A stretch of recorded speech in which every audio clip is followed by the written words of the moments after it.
துணைவேந்தர்கள் நியமன அதிகாரம் தொடர்பான சட்ட பிரிவுகளுக்கு உயர்நீதிமன்றம் இடைக்கால தடை. மேல்முறையீடு செய்ய தமிழக அரசு முடிவு.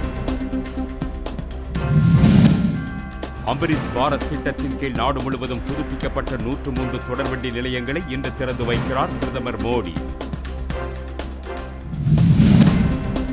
கோடியக்கரை கடற்பகுதியில் மீன்பிடித்துக் கொண்டிருந்த நாகை மீனவர்களின் வலைகள் உள்ளிட்டவற்றை பறித்து இலங்கை கடற்படை அத்துமீறல். மத்திய கிழக்கு அரபிக்கடலில் உருவானது காற்றழுத்த தாழ்வு பகுதி. 36 மணி நேரத்தில் தாழ்வு மண்டலமாக வலுப்பெறும் என வானிலை நடுவம் தகவல். ராமநாதபுரம் மாவட்டம் ஏர்வாடியில் வான வேடிக்கைகளுடன் நடைபெற்ற சந்தனக்கூடு திருவிழா.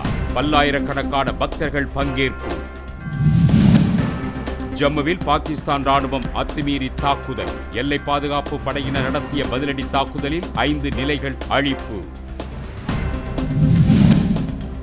யுபிஐ பணப்பரிமாற்றத்தில் மோசடிகளை தடுக்க ஜூன் 30 முதல் புதிய நடைமுறை அறிமுகம் செய்யப்பட உள்ளதாக நடுவண் அரசு தகவல். சென்னையில் அணிகலன் தங்கத்தின் விலை பவுனுக்கு 360 உயர்ந்து 1 பவுன் 71,800 ரூபாய்க்கு விற்பனை.